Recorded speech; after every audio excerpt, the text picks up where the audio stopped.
What is going on, everyone? This is Andrew O'Connell with Pristine Capital coming at you with yet another market recap video. It is February 24th, 2021. Please like this video and subscribe to my channel if you enjoy this content, and I will continue to make it for you. Today we're going to go over the price action in the headline indices and the nice recovery we had today. We're going to go under the hood and check out our sectors and style factors. We will take a look at some of the trades that I took, and then we'll wrap up with some options order flow. But before we jump in, quick first disclaimer, nothing in this video should be construed as investment advice or recommendations. Please follow your own trading plan, your own risk parameters, and last but not least, do not YOLO your entire account into any one of my trades. All right, so let's jump right into it here. Let's take a look at these headline indices. And you can see this was a pretty bullish day of price action. So we had, this was back in our GameStop financial crisis, as I like to call it. We pierced below that 50-day moving average. We ended up having essentially like a nice 1 or 2 week run where we had some really bullish price action. Then we stagnated for about 2 weeks. And you can see a lot of these red candles started to come in here. We hit our high of about 39.59 in the S&P 500. And we had sort of like this slow, steady grind lower. And you can see we had a huge washout day yesterday that we talked about in our video. A lot of stocks were essentially flash crashing yesterday. And then today, coming into today's session, it was like, all right, let's see what happens. Let's see if we hold the 20-day. Let's see if we hold this monthly value area. And we did a lot more than that. So we actually pushed back, and we are pretty close to an all-time high on the S&P 500. So yeah, it's kind of wild that you can go from, a really dire outlook where everyone is freaking out about inflation and, thinking there could be like a huge market spill and all that stuff. And then here we are 1 day later, we're almost at another all-time high. So our box scores for today, we had the S&P 500 close up 1.1%. We had the NASDAQ QQQ, which has been lagging, close up 0.82%. We had the small caps close up 2.36%. And we had the Dow Jones close up 1.31%. So as of this point, if we roll back to our hourly chart, one thing that we had been talking about over the past couple of days was, while the intermediate and longer term trends in the S&P 500 are both still up, we were in a short-term downtrend. Now you can see we have broken out of that short-term downtrend. You can see we jumped into this weekly value area right here, and we actually closed above the weekly point of control. So this is actually, we closed pretty much right on it. So this is pretty encouraging nonetheless, as we pretty much shifted from, a confirmed downtrend to at the very least a neutral trend. And, when you're watching the price action, if you're transitioning from bearish to neutral, that's a much better spot than transitioning like we did last week from bullish to neutral. So we'll have to see what happens. I am definitely looking to see if we can tag this 39.31 level in the coming days, or even as soon as tomorrow, to be honest. So that is definitely the next level of upside I am looking for.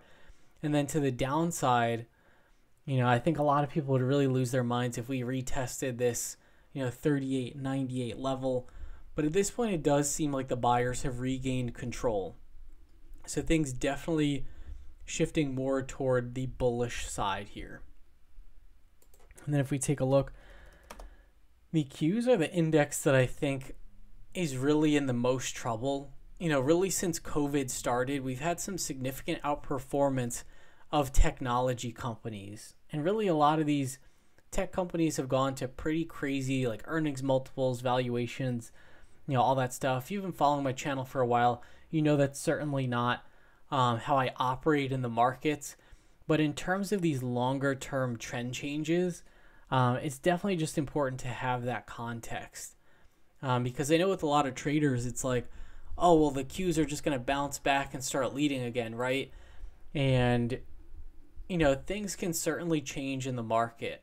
And with this recent move we've had in rates moving higher, that definitely, favors some of these more value-centric areas of the market. And it's definitely a disadvantage for some of these, high growth areas that have really just become, essentially growth at whatever price. But yeah, you can see the Qs. We closed above this monthly value area high, so that is constructive. I definitely want to see what happens if we auction up to this 20-day simple moving average. That is definitely a spot where I could see us running into some resistance.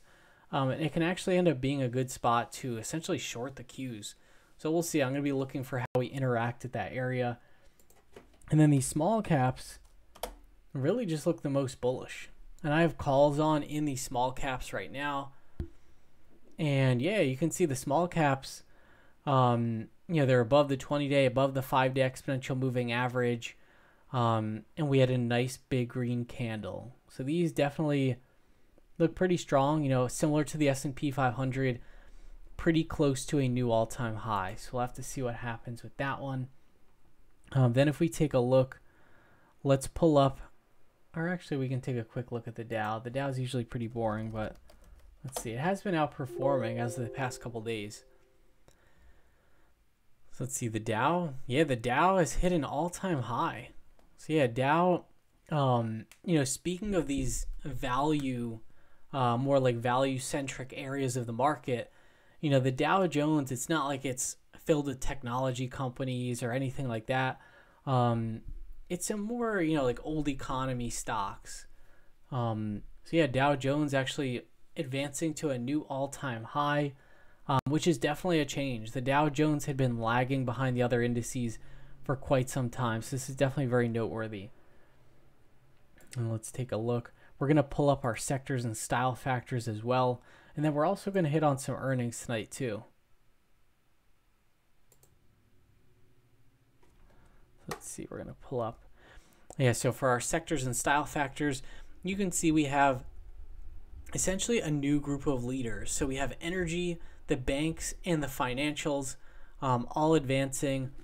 Cannabis, interestingly enough, has sort of held in there as one of the leadership groups.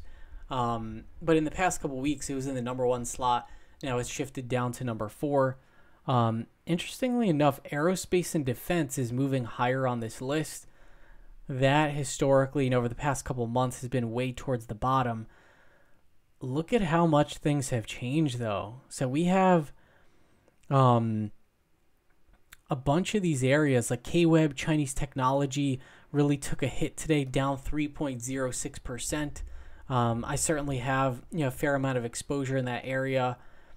We have all of the ARK funds, now they're occupying sort of the bottom slots in terms of momentum, which is a huge change. And then we have our solar energy also in the bottom slot. So this is definitely like, the haves and the have-nots switching.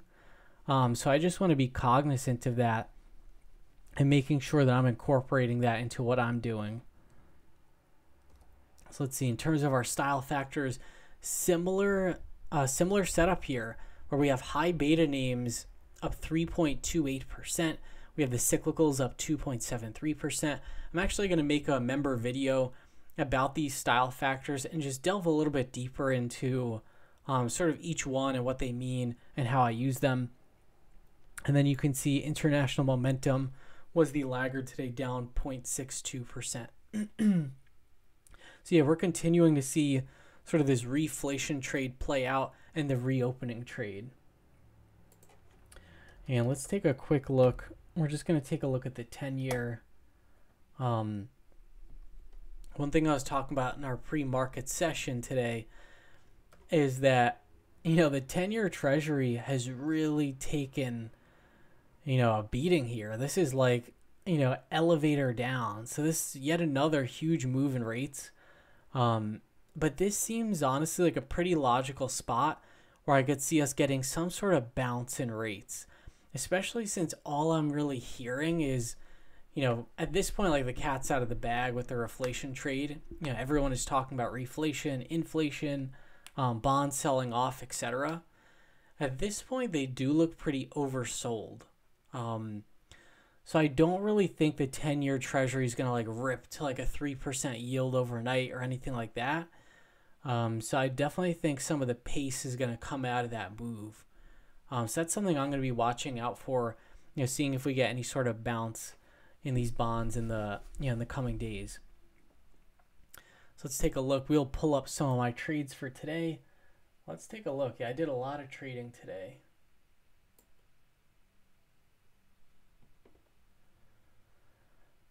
Yeah, so we'll pull up a couple of these. Let's take a look at what we have here. Okay.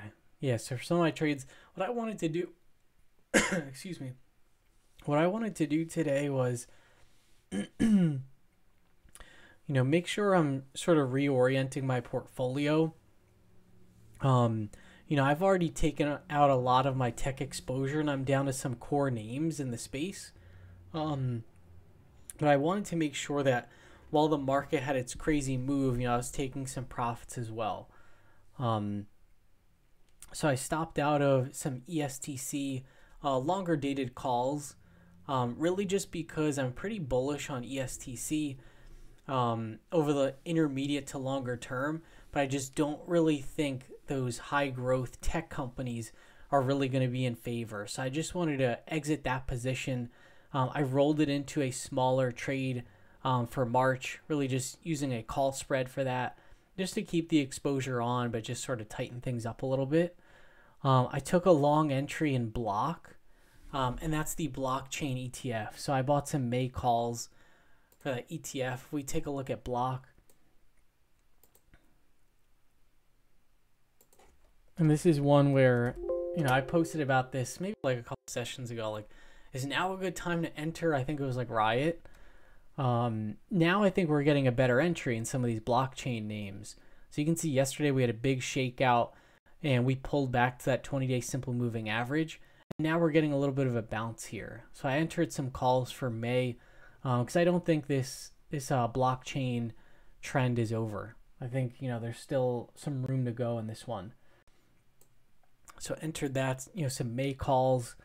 I closed out some Expedia calls that I had from a while back. These I positioned nicely in anticipation of this reopening trade. So I closed these out for about $33 and change, and I paid $18 for those in a quarter. I took some profits in some IWM calls. Pretty small winner here. I just wanted to close some out for prudence, so I closed half of it for a small gain. Then I added back the half that I took off at a lower price later in the day. And my IWM calls are for June, so pretty far out there. And then I put on some call spreads. So Nanox is a name that I'm pretty bullish on for the intermediate term. And we just had a pretty big washout in Nanox. So if we take a look. Yeah, Nanox, you can see washed out all the way down to like low 40s. And I just saw buyers coming in for the first time today. You can see a pretty high volume bar here. So I added some common shares, and I also added some 55 by 60 call spreads in Nanox. Another one that I was able to pick up, and I got a good trade location on this one, was Roku. Roku is definitely one of my go-to buy the dip names. This one also had a pretty big washout. So you can see it's trading around this 50-day moving average. And I entered a 410 by 420 call spread that expires March 5th. I was able to get into that call spread while this thing was trading at less than $410. So for this one, already in the money a little bit, which is awesome. Those are my favorite kinds of trades. Like, putting a trade on and the same day you're putting it on, you're already making money in it. That is definitely, good feeling. That way you had solid trade location. And then if we take a look, another one I entered as a hedge, Carnival Cruises. What I noticed with some of these names is it's a bit tough because with some of these reopening names, they've really had, a pretty remarkable run. So if you look at something like Carnival, this thing's kind of gone vertical. So it's like on the one hand, in terms of some of these technology companies, you don't really want to be getting overloaded in a style factor or sector that's out of favor.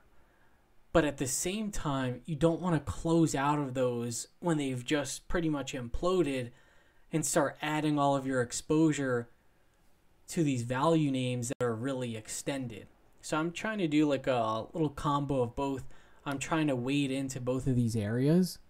So Carnival actually took some puts in this one. And there was a headline that came out they were going to be extending their deadline for no cruising a little bit further out in time. So I was able to pick up some March puts on this one while it was trading pretty elevated. And this, to be honest, looks like, pull back to at least this 5-day EMA could be in store. So this one, I'm pretty much just going to try to scalp it on the short side. And then some other trades from today. Some stock trades. Yeah, so I closed out my Disney common shares. This is another pretty interesting point. So this is one that I had on as, a reopening name. Like I talked about a couple days ago, I really like this company for the reopening theme because they have their parks, but then they also are a streaming company as well. So Disney, one thing I noticed is, I didn't want to, be a pig today and just sort of like, keep binging on everything. Wanted to take some profits as well. And Disney, also pretty extended here. I was able to exit around like 199. But one thing that I found interesting, there's definitely a learning lesson for trading in here, is Disney, pretty extended, but it's in a really nice bullish trend. Like I'll definitely revisit this stock if we get any sort of pullback. But yeah, so the stock's super elevated. Some sellers come in, similar to myself, that just want to take some profits here. There was a headline that came out about Disney saying, about 1,000 people are going to be going back to work for Disney because of the reopening. And somebody that's new to trading, they might see that headline and be like, oh, that's bullish. I'm going to buy that stock. But pretty much once that headline came out, that invited more sellers to come in. So one thing that's important in terms of just thinking about the market is really, for the most part, smart money, they're positioning in these stocks when they pull back, or, when they're coming into a moving average, or maybe on day one of a breakout, unless the stock is just, the next coming of Christ, or, the next best thing since sliced bread. Once you get a little bit more extended, you're on day 2, day 3, day 4 of a rally, players usually like to take some profits. And so like when they see a nice headline like that, it's like, okay, let me ring the register. So I just thought that was interesting that, you had a good headline and, that invited some sellers to come in. But definitely, Disney is a name. I still like it. And if we get a pullback, I'll definitely look for a re-entry point. So yeah, close that one out. Yeah, took the long entry in Nanox, so we'll have to see what happens there. But yeah, that about does it for some of my trading for today. One thing I did want to talk about is MG&I. This is one of my larger holdings. They just reported earnings today. And this name has definitely been, it's been like a Teflon name. It's been very strong. So I picked up a position in MG&I, I believe at around like $36 a share. And then I recently added to that position at $46 a share. And it looks like, let's see what we're getting in terms of a reaction in the after hours. I don't really think there was a big reaction to the print. Let's see.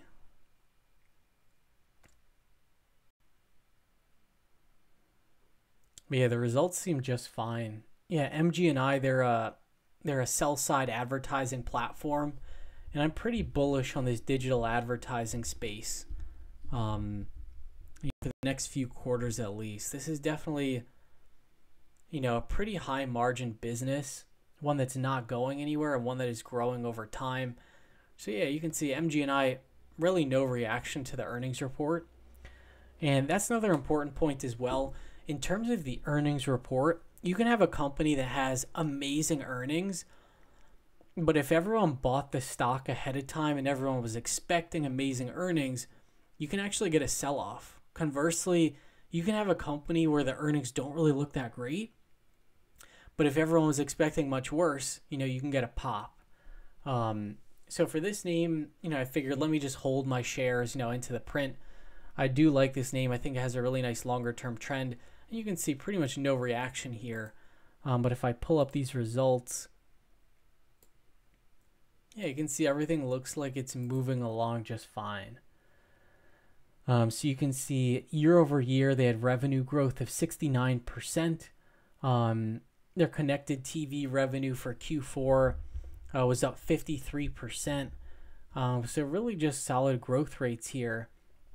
And then you can see, this is from the management team. We had a strong finish to 2020 led by contributions from CTV and OLV formats.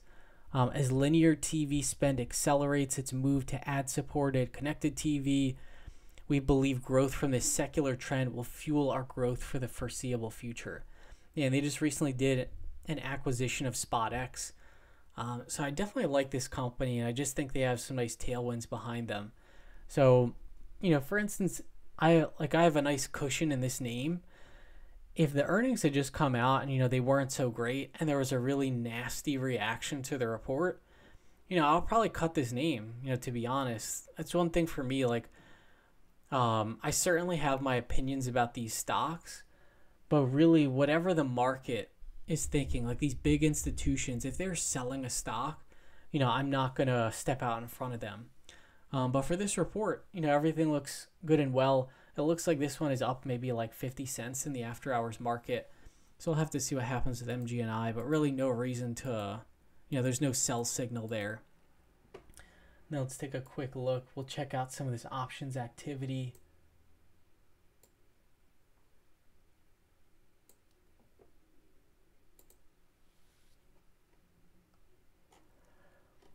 And yeah, so you can see there were a lot of calls going up today. We had 64%.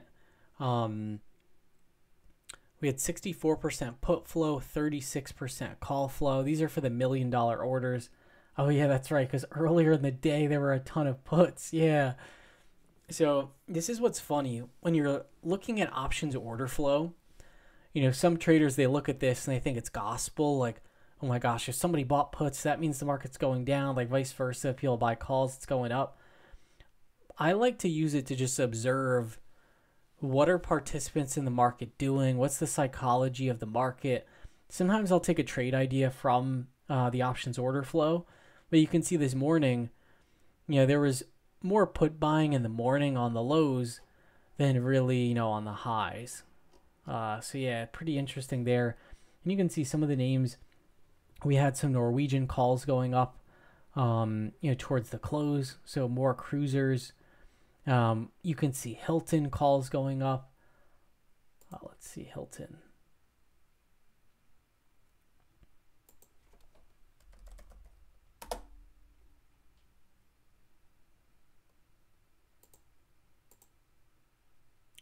And that's what's interesting about this options activity as well.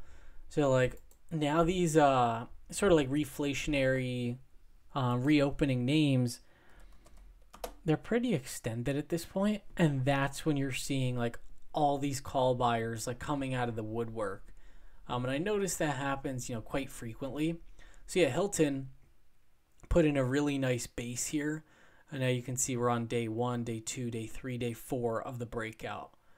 So we'll have to see. For me, it's pretty tough to initiate a position when we are this extended, but at times you can get one of those lockout rallies where you get the rally and there's pretty much no new entry point. Like for instance, you might be like, oh, okay, I'll wait for a dip, and then you just don't get a dip for a while.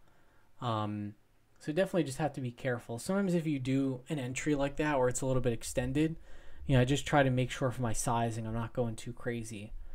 We had some NVIDIA call buyers coming in earlier today.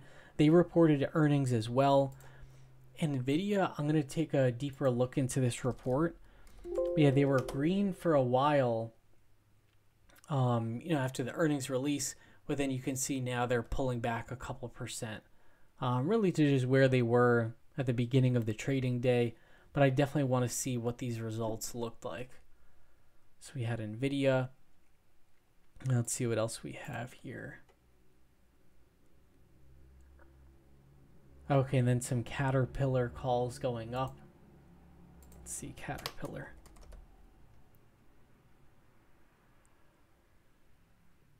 Yeah, so Caterpillar's another one where, call buyers coming in, but you can see that there were some players taking profits. We did not close on the highs. We have this long upper wick.